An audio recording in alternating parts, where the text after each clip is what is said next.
Bueno, os doy lo primero la bienvenida a nuestra jornada de periodismo, la 10ª de las que se celebran en Villanueva. Para quienes no me conozcáis, soy Elba Díaz, profesora de Pragmática y Discurso en el periodismo y de Psicología de la Comunicación de esta casa. Y bueno, para mí es un honor que me hayan cedido la oportunidad de poder organizar esta jornada, ya que bueno, pues en ella vamos a ver muchísimos de las experiencias de emprendedores dentro del mundo del periodismo. Vamos a contar en primer lugar con Antonio Delgado, que es un periodista especializado en tecnología y medios. Tiene su propio blog desde 1998. Y bueno, pues desde entonces la verdad es que ha tenido todo tipo de experiencias dentro del mundo del emprendimiento periodístico. Y la verdad es que pues he tenido la oportunidad de conocerle hace unos minutos y creo que tiene un enfoque bastante dinámico, creo, para vuestro futuro. Va a ser la primera de las ponencias, que va a ser concretamente, está titulada Queda todo por explorar, la punta del iceberg del periodismo digital. Él nos hablará de su visión sobre los medios de comunicación y el emprendimiento y, bueno, pues después tendréis la oportunidad de hacerle unas preguntas. Pero además de esto vamos a tener también otras visiones a lo largo de la jornada, ya que vais a poder ver desde personas que han sido capaces de emprender su propio proyecto, directores de medios y de medios de tipo emprendedor, y además periodistas que han sido capaces de constituir su propia marca, que esa será la segunda de las mesas. Incluso tendremos la oportunidad de contar con un antiguo alumno de Villanueva, lo cual nos hace ver que en el futuro estaríamos orgullosísimos de que fuerais vosotros quienes estuvierais aquí. Así que bueno, solamente me queda, antes de presentar a Antonio, aunque ya lo he presentado, pero solamente me queda invitaros a que esta no consideréis el emprendimiento periodístico como una salida profesional, no solo como una salida profesional, sino como un futuro cargado de éxitos. Muchas gracias.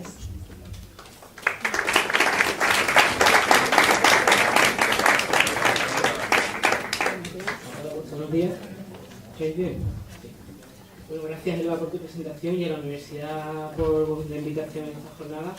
La verdad es que, como comentaba Elba, estamos en un buen momento. Hay que ser positivos y mi charla de esta mañana va en ese sentido, ¿no? Voy a mostrar un poco pues cómo está el mundo de hoy del periodismo y después hacia dónde podemos ir, ¿no? He puesto esta presentación, o sea, esta imagen para que veáis que no vamos a hacer una charla de motivacional en plan de soltar frases para que después en 20 segundos se os olviden y sigáis con vuestra vida, sino os voy a poner ejemplos de cosas que se están haciendo y para que veáis cuáles son los cambios que se están dando tanto en la industria como en el periodismo y veáis que hay futuro en esta profesión, de hecho un futuro muy prometedor por delante. Vamos a empezar una primera parte donde os voy a contar un poco los retos y oportunidades que tiene la profesión y los medios y situar un poco donde estamos, ¿no? Es decir, se habla de periodismo digital desde hace 15 años, ¿no? Cuando los primeros medios de comunicación en España, por ejemplo, sacaron sus versiones digitales, que muchas veces no eran más que el volcado de la versión impresa en formato PDF, ¿no? A partir de ahí pues, se empezó a desarrollar la industria y desde entonces se decía de que bueno, en el futuro será el periodismo digital será el futuro, no sé qué. Eso ya ha dejado de ser, el periodismo digital es el presente de hace unos bastantes años. Y es el momento de seguir avanzando. Lo que estamos viendo ahora es básicamente retazos de cosas que se pueden ir haciendo. Estamos en una situación muy parecida como si se había estudiado la historia de los medios de comunicación, pues cuando se inventó la televisión. Cuando se inventó la televisión lo que se hacía era una radio grabada en vídeo. O sea, era el redactor que básicamente cuando escribía su noticia para su periódico, pues pasaba una habitación al lado, había una cámara fija, se ponía delante, leía su noticia y se iba a su casa. Esa fue la primera experiencia que se hacía en televisión.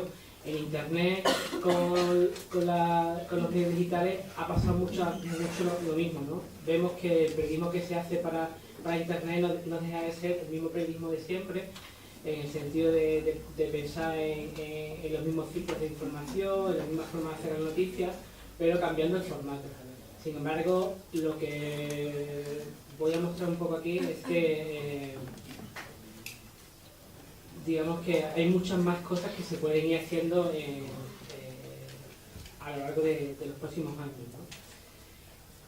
Y si hay una cosa buena, no voy a entrar un poco en la situación de cómo estamos el periodismo, ni en lloros ni en lamentos, sino deciros que hay una cosa positiva, digamos, la única cosa positiva que podemos ver con la crisis es que la crisis está permitiendo que los procesos de cambio se aceleren. Es decir, estamos viendo cómo cosas que parecían que iban a pasar dentro de X años están pasando mucho antes. Eso es una de las cosas que, digamos, o la única cosa positiva que podemos traer de la crisis, ¿no? Aquí me gusta hacer un matiz importante, y es que siempre hablamos de periodismo digital con esa coletilla o ese apellido de digital, pero llegará un momento en que dejaremos de hablar de periodismo digital y hablaremos simplemente de periodismo, ¿vale? Porque dentro de lo que es el proceso productivo, creación de la información, de las noticias, siempre habrá una pata digital. Después, el formato pues podrá ser pues una noticia en un periódico de papel, o en una revista, o en televisión, o en radio, en diferentes formatos. Pero siempre, de alguna forma, esa producción de información tendrá una pata digital en él. Lo mismo con los medios.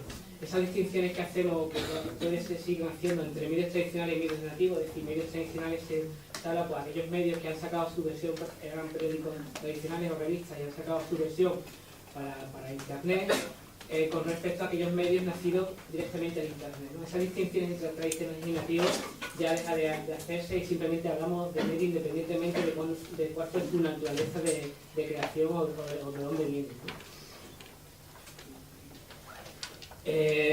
Sin embargo, la realidad, y esto si os interesa lo podéis buscar en internet, salió ayer el último barómetro del CIS, donde entre otras preguntas han preguntado sobre qué piensa la gente de los medios de comunicación, por qué se informa, y está muy bien porque nos sirve un poco para ver la situación real donde estamos ahora, ¿no?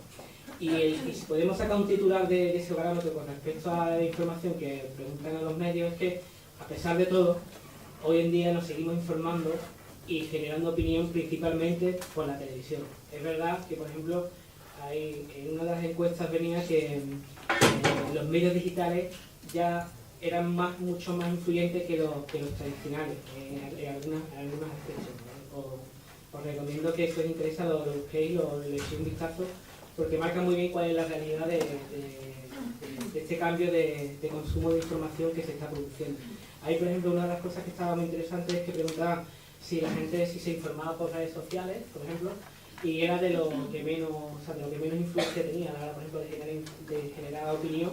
Era mucho más importante hoy en día para mucha gente, o los que hicieron la encuesta, el tema de que la televisión le seguía formando o generando opinión más que las redes sociales, ¿vale?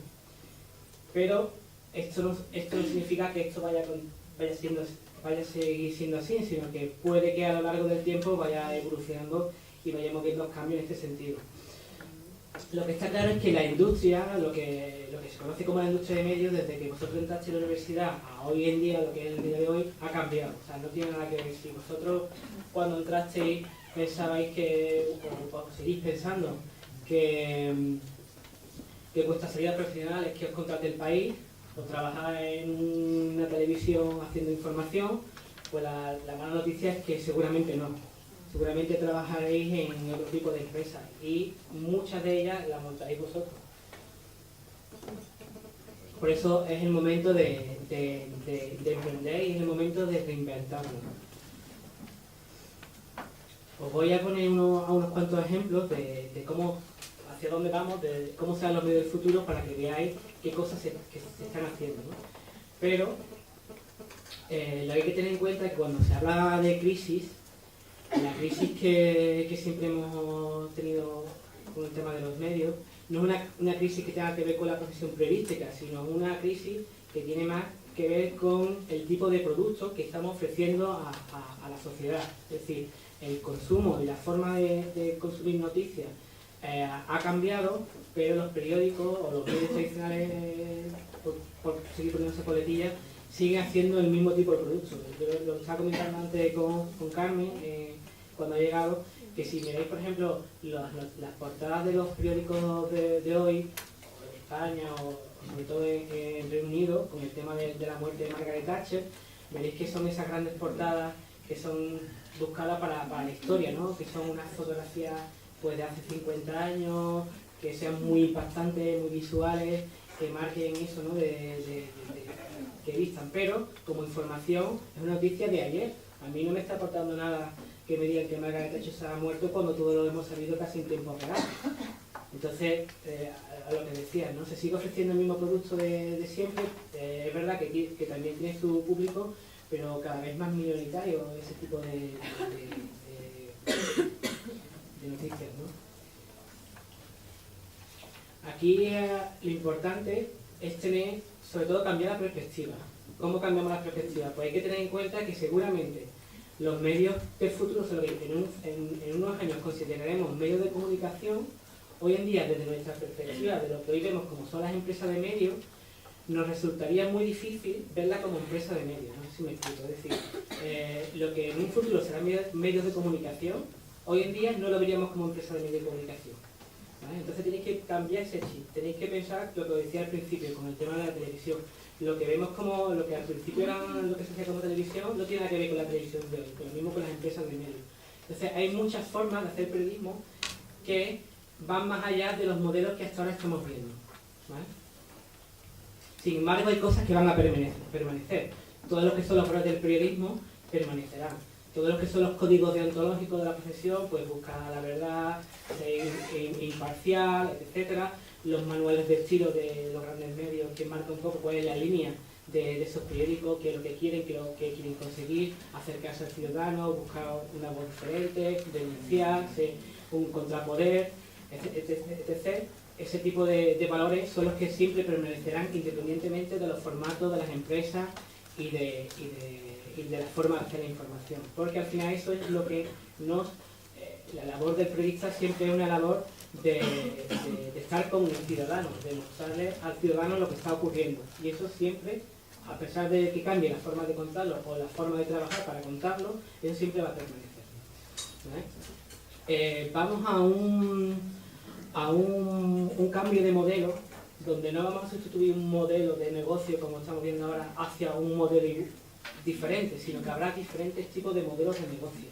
¿Vale? Lo estamos viendo, por ejemplo, con el cine o con la música. Que la gente deje de comprar CDs o DVD no significa que se haya sustituido por otro modelo digital, sino que hay diferentes formas de acceder a la música. Por ejemplo, tenemos suscripciones, alquiler, streaming en plataformas como Spotify, gente que pone su música de forma gratuita en internet con una licencia copyleft, pero después consigue mayor repercusión y hace que la gente vaya a sus conciertos, por lo cual su ingreso tiene por los conciertos, etc. ¿no? Hay diferentes modelos. Pues con el periodismo pasará exactamente lo mismo. No habrá un único modelo que sustituya al anterior, sino que habrá diferentes modelos, cada uno dependiendo del tipo de producto, del tipo de formato que se quiera dar a ese modelo, ¿no? Y también tenemos que tener en cuenta una cosa, y es lo que se conoce como economía de la atención. ¿Qué es la economía de atención? Pues la economía de atención es una teoría que nos dice que si os dais cuenta, conforme van pasando los años, el número de oferta de ocio o de cosas que podemos hacer se multiplica de forma exponencial, ¿vale? Por lo cual, junto con eso hay una variable que siempre permanece, que es nuestro tiempo de ocio. Es decir, nosotros tenemos 24 horas al día, pero en esas 24 horas al día podemos entretenernos con muchísimas más cosas que hace 5 o 10 años. Y esto es una cosa que conforme vayan pasando los años se irá acelerando, porque habrá mayor oferta de contenido, de ocio, de cosas que hacer, de cosas que perder el tiempo, de vídeos de gatitos en YouTube, es decir, multitud de cosas, ¿no? Sin embargo, el tiempo de las personas seguirá siendo el mismo, por lo cual lo que tenemos que que hacer es conseguir, lo más importante es conseguir la atención de la gente. Si no consigues la atención de alguien que tenga ojos que admiren el producto que estás haciendo, no haces nada, ¿no? Por eso siempre lo importante es captar la atención y que la gente tenga interés en lo que estás haciendo, lo que estás diciendo, ¿no? Por poner un ejemplo, un amigo mío que se llama Julio Alonso ha publicado en su blog pues un poco cómo está la situación de los medios en España, ¿no? Y qué representa del total. Y es muy evidente lo que él ha puesto, de que ha investigado, que el número total de páginas vistas consumidas durante febrero en España, el mes de febrero, lo que son la suma de los grandes medios de comunicación, es decir, todos los medios, con todas las grandes cabeceras, solamente representa un 5% de ese tráfico, ¿vale? Es decir, los medios en Internet es un consumo minoritario con respecto al resto de oferta de ocio y de oferta de cosas que que hacen los usuarios. Por ejemplo, tenemos que luchar contra eso. Él también ponía, porque el post iba sobre el tema de Google News y el tema de que las grandes empresas de medios quieren que Google les pague por enlazarlo, ese tipo de cosas. Que Google también, o sea, Google junto con YouTube también representa otro 5%. Es decir, los grandes medios y Google son el 10%, el resto son pues páginas de usuarios, vídeos de gatitos, como decía, infinidad de foros, redes sociales, etcétera, ¿no? Y ahí es donde estamos, ¿no? Apuestas del futuro, os voy a contar algunos campos, algunas áreas donde hay interés o donde hay tanto interés por parte de gente sobre ese tipo de información como oportunidades de negocio. Por ejemplo, uno de ellos es los mercados de nicho. Todo lo que sean, por ejemplo, temas locales, hiperlocales, temáticos, hipertemáticos, es decir, que vayan especializados a un nicho concreto de gente. Por ejemplo, no sé si vosotros, aparte del periodismo, tenéis alguna otra afición, yo que sé, os gusta correr, como en mi caso, pues si miráis hay un montón de medios, de blogs, de páginas personales, incluso hechas por periodistas, que se enfocan en toda la información que genera a través de la gente que le gusta correr. Pues, carreras populares, empresas que venden servicios, consiguen su publicidad, siguen haciendo sus cosas, medios locales.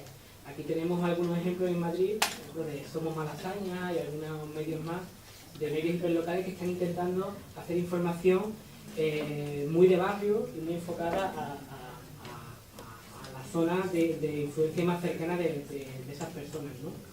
Hay un mercado muy importante en ese tipo de cosas. De hecho, una de los valores que nos trae Internet es que permite la especialización, encontrar nichos muy concretos de temas muy especializados, ¿no? Entonces, buscar un nicho que pueda encontrarte que sea relevante para ti porque te interese o que esté especializado en ese tema y encontrar una cantidad de personas interesadas en tu producto, como decía antes, que podéis captar atención, ¿vale? Que tengáis interés, ahí hay cosas que se pueden hacer.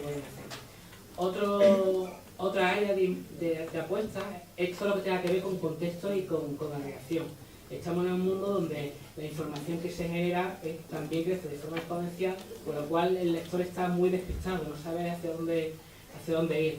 Todos los que sean medios o productos enfocados a dar contexto, a decir por qué está pasando. Por ejemplo, que cuando mataron a Gaddafi, ¿vale? Todos los medios, todo el mundo se enteró en un momento que habían matado a Gaddafi. Pero ¿por qué le habían matado? ¿Por qué se ha producido ese ataque? ¿Cómo sabía? O sea, ese tipo de información sabe que el lector es lo que se puede agregar. Es decir, a mí no me interesa que me cuente que han matado a Gaddafi cuando eso lo pone hasta mi amigo en su Twitter para contarme lo que ha visto en un periódico, sino entrar en el porqué de las cosas, ¿no? Y después agregar diferentes fuentes de información. En Internet hay muchos medios, hay mucha información que se genera, pues ayudar al lector a filtrar esa información, a poner en valor esa información, a contextualizarla, es otro valor a tener en cuenta. El tema de los datos de la visualización, pues todo lo que tenga que ver con periodismo de datos. ¿Qué es el periodismo de datos? Pues periodismo de datos es básicamente una disciplina del periodismo que está muy en auge en los últimos años, que consiste en analizar grandes fuentes o grandes bases de información y sobre esa fuente de información y esa base de datos encontrar historias. Es decir, de nada vale, por ejemplo, todos los meses sale la cifra del paro, ¿vale? La cifra del número de parados que hay en España, no sé qué, y todos los medios titulan con la misma nota de prensa que manda el INE, el Instituto Nacional de Estadística, con la información del paro. Sin embargo, muy pocos medios van a la página del INE, se descargan en los Excel con la información que tiene el INE, con todas las provincias y con todos los datos al detalle, y sobre eso buscar una historia, porque a lo mejor ahí nos pueden contar cosas a los datos, ¿no? Yo, por ejemplo, una de las cosas que yo he hecho ha sido visualizar sobre un mapa la tasa de paro por provincia, y se ve muy claramente en ese mapa, yo lo muestro después, la diferencia, por ejemplo, entre el norte y el sur, ¿no? Como la zona de Andalucía pues se roza casi el 40%, sobre todo Cádiz, frente al norte, ¿no? Entonces, de una forma muy visual estás contando una historia. No solamente ya es el titular y es el esto, sino que haces cosas. El periodismo de datos, digamos que hay tres grandes áreas. Una es la parte de extracción de la información, ¿vale? Otra parte que es el procesado de esa información, y otra es la visualización de esa información. Hay un ejemplo muy bueno de esta semana, o sea, de la semana pasada, pero que sigue esta semana, que se ha visto el trabajo de investigación del Consorcio Internacional de Periodistas, el ICIP, sobre paraísos fiscales. Os lo recomiendo que lo busquéis por internet y lo miréis. Es un trabajo de 15 meses de investigación que ha hecho una fundación en Estados Unidos, que recibieron hace 15 meses un disco duro con más de 2,5 millones de documentos de dos grandes empresas de intermediarios de paraísos fiscales respecto a 10 jurisdicciones. Han analizado durante 15 meses esa información con procesos muy complejos de análisis de información y de datos, con perfiles de periodistas informáticos. Es decir, el informático no es aquella persona, o sea, en este tipo de proyectos el informático no es aquella persona que da soporte técnico, sino que también es periodista. Y han sacado historias, por ejemplo, aquí en España uno de los primeros casos que han salido es el tema de la baronesa Thyssen y todo su patrimonio, como lo tiene en paraísos fiscales y cómo lo mueve entre ellas, ¿no? Este proyecto también es muy interesante porque marca también una forma de cómo hacer periodismo, sobre todo en temas de estos que son transnacionales, es decir, que afecta a diferentes países, diferentes fronteras o que engloba a todo el mundo. En la investigación del ICIP han sido 90 periodistas en 46 países de diferentes cabeceras. Por ejemplo, en Francia han estado con Le Monde, en el Reino Unido han estado con The Guardian, que se han unido y han trabajado en conjunto para construir esta historia. Esto, al final, The Guardian ha sacado un producto, o sea, lo ha sacado tanto en internet como en papel, pero sin todo el análisis de información, sin todo el proceso que permite la nueva tecnología, hubiera sido imposible hacer esta historia. O sea, esto a mano sería imposible hacerlo. O sea, es una historia, de hecho, hace 5 años este tipo de historias no se podían haber realizado porque no había la tecnología suficiente ni el software suficiente como para poderlo hacer, ¿vale? Otra tendencia a tener en cuenta es todo lo que se conoce como Open Journalism, y os voy a poner un vídeo de The Guardian que es muy interesante para ver un poco cómo funciona el tema de los procesos productivos de la información.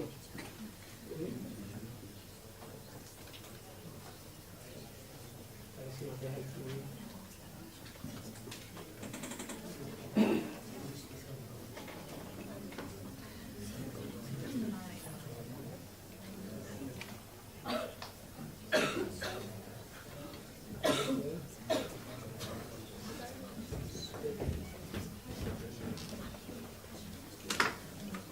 ese momento, que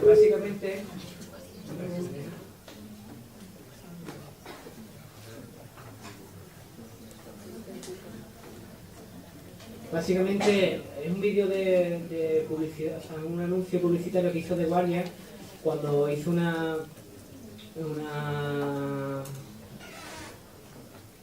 lanzó lanzó una nueva versión de su página y su nueva forma de trabajar, donde se ve cómo la información y las noticias se van construyendo en tiempo real, ¿no?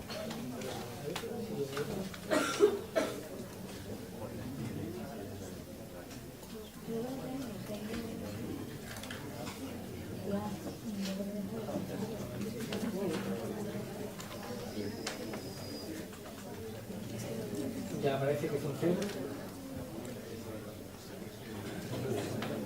Ya.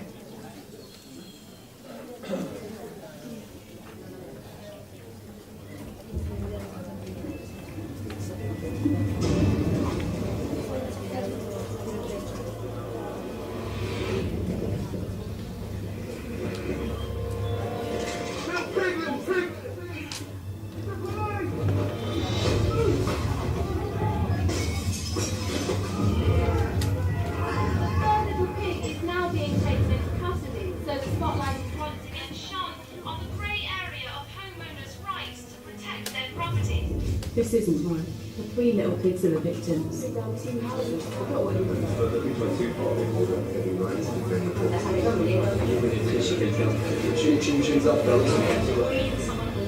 Hardly constitutes reasonable force.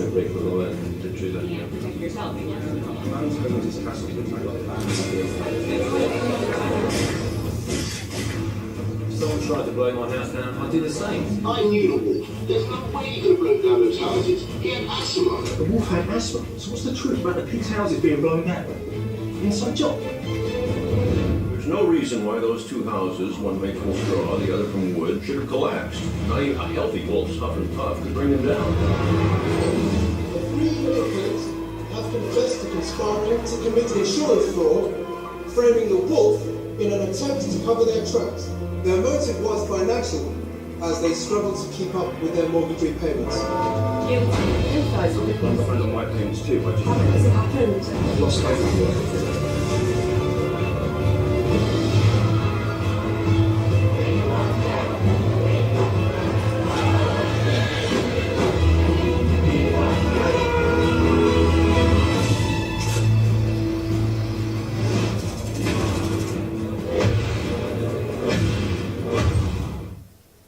Bueno, pues básicamente lo que habéis visto es como el típico cuento de los 3 cerditos, cómo se va generando la información y cómo el periódico, en este caso, pues intenta dar una visión de dónde va el periodismo y cómo se va haciendo la información en tiempo real, utilizando todas las herramientas y soportes a su alcance.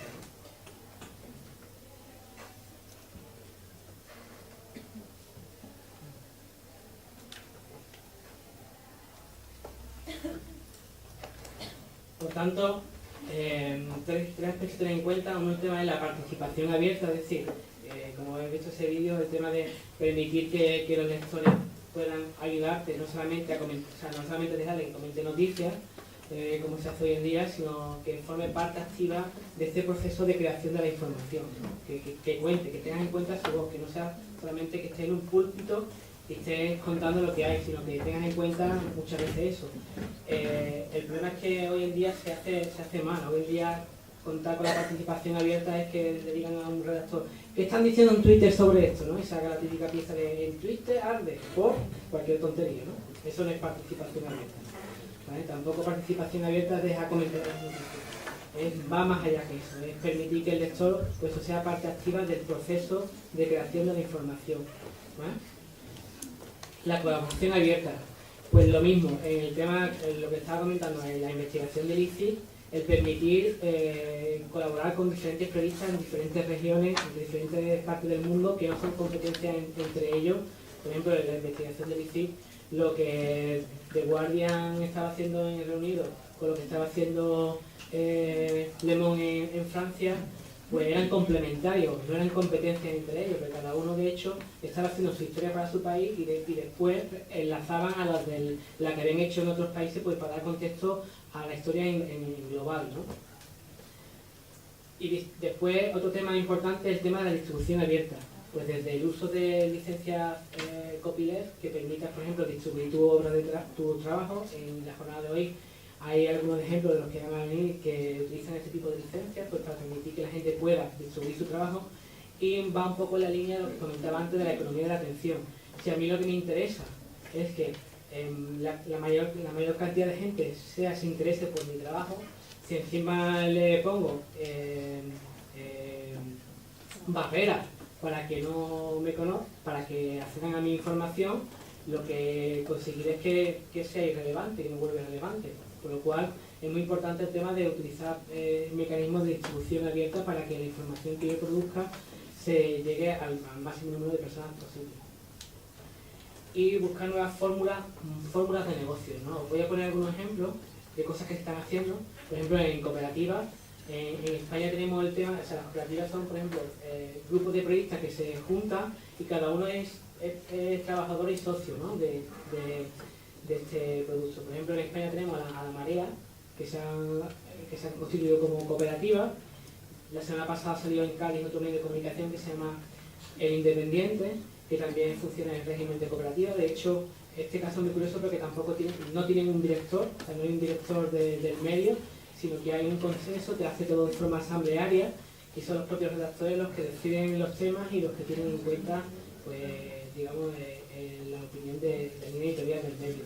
En el caso, por ejemplo, de La Marea, una de las cosas interesantes que tienen es que también a la hora de hacer publicidad, incluso uno de los primeros miembros que tuvieron una discusión porque había una portada, un anuncio publicitario que fomentó un debate en la redacción, ¿no? Sobre si poner ese tipo de publicidad que ellos consideraban sexista o no, y ese debate lo llevaron a los lectores, ¿no? Para que los lectores también opinaran sobre las propias decisiones que estaban tomando dentro, ¿no? El tema de crowdfunding, pues podríamos traducirlo como micromecenazgo, ¿no? O microdonación. Mejor mecenazgo que donación. Pues utilizar todas las plataformas que hay ahora disponibles pues para lanzar un proyecto y conseguir que la gente te financie. En España hay varios casos que se han funcionado. Por ejemplo, Jordi PC, que tiene el blog de obamaworld.com, ha financiado varios proyectos periodísticos mediante este tipo de plataformas. Por ejemplo, el último que se ha financiado ha sido irse a cubrir las elecciones en Israel y irse también a Egipto para cubrir un poco la situación en esa zona, gracias a la ayuda de sus lectores. Creo que ha recaudado como en un mes como 3.000 euros, que le da suficiente como para poder vivir, trabajar 100% en esta historia y pagarse los gastos que tenga en nuestros países. Creo que viene esta mañana de Frontera, Fuerza Armada, ¿no? de Frontera D, que la semana pasada lanzado un proyecto de crowdfunding que quiere investigar a las grandes empresas españolas, ¿no? Y si veis el vídeo que han hecho para pedir este tipo de mecenazgo, lo piden porque dice que van a investigar empresas que son los principales anunciantes de las empresas de medios, por lo cual necesitan la ayuda de los lectores para poder hacer esta investigación. Y otros casos más. El tema otro valor importante es el tema de las aplicaciones para móvil y tableta. De hecho, el tráfico desde tableta ahora mismo es más grande que desde móviles, y al final, si os dais cuenta, vosotros todos casi todos tenéis un móvil encima de la mesa o una tableta, y el consumo que se atrae de la información es más de este tipo de dispositivo que desde una pantalla del ordenador. O sea, cuando pensamos en periodismo para internet, no tiene por qué ser delante del ordenador, sino que puede ser una aplicación para móvil, ¿vale? Entonces, esta área y todo este campo también es muy interesante para explorar el tema del periodismo. Con el tema de la publicidad, pues viendo cómo está la situación, uno de los aspectos que se están también investigando es el tema que tenga que ver con el contenido de marca, que aquí hay un dilema importante en este momento, que hay que saber diferenciar lo que es información de lo que es publicidad, ¿no? Y aquí en España tenemos la Ley General de Publicidad que lo marca claramente, ¿no? Lo que es publicidad y lo que no, ¿no? El tema, pues, por ejemplo, de hacer contenido para marcas que cuenten una historia o un producto que tenga relación con unos valores que una marca quiera dar. Esto es publicidad y hay que entenderlo como tal. El dilema está en que muchos medios o muchas formas de que lo están haciendo, pues, entran un poco en publicidad encubierta, ¿no? Por eso este aspecto es importante. Y está marcando tendencia en estos momentos en el tema de medios, pero también hay que saber muy claro dónde está la línea de separación entre una cosa y otra, ¿no? Porque al final lo importante para ti son tus lectores, no tus anuncios. Y la última parte que me gustaría contaros es cómo podéis trabajar como periodistas en 2013, ¿no? Cómo está la situación hoy en día. Lo más seguro es que con respecto a cuando entraste a la universidad vaya a trabajar en puestos de trabajo que no existían, que aún no habían sido creados. Es decir, si lo que decía al principio, si vosotros cuando entraste a la universidad pensabais que iba a trabajar de redactor en El País, os podéis olvidar. O trabajar en televisión haciendo lo que hace Diego también os podéis olvidar, porque eso solamente hay uno o dos. El resto tiene que dedicarse a otra cosa, ¿vale? Hoy en España pues muchos profesionales están haciendo el tema, por ejemplo, periodistas que no encuentran trabajo, se están metiendo en el tema de community manager, que es una cosa que hace 5 años no existía, ¿vale? Periodismo de datos. En España se faltan profesionales en periodismo de datos. No hay gente, hay, pero muy poco, se cuenta con los dedos de la mano, periodistas especializados en periodismo de datos. Es un tema muy interesante para hacer cosas. Para ello, si queréis empezar a que os conozcan o vais a un sitio a dejar un currículum o algo, es importante que tengáis construido una marca personal, ¿vale? Que sepan quiénes sois, qué es lo que hacéis. De nada sirve que hayas salido de la universidad y des tu currículum si nadie puede ver en qué presencia tiene en redes sociales, ¿no? O que si tienes un blog sobre un tema concreto, qué es lo que estás escribiendo, para saber cómo escribes, cómo te expresas, cuáles son tus temas de inquietudes, qué es lo que estás haciendo, ¿vale? Que te marque un poco. Por eso es tan importante, como periodista, pues tener un propio blog, saber manejarse bien en sus redes sociales, buscar información, construirse una marca, que es como decía al principio. Lo importante es conseguir gente que te capte, a la cual prestar atención sobre tu producto, ¿vale? Sobre lo que estás haciendo. Después ya tú puedes decir, puedes vender o puedes mostrar cosas que estás haciendo, pero si no tienes una comunidad generada alrededor tuya, gente que puede estar interesada en lo que estás haciendo, pues lo tienes más complicado. Por eso es importante construirse la marca.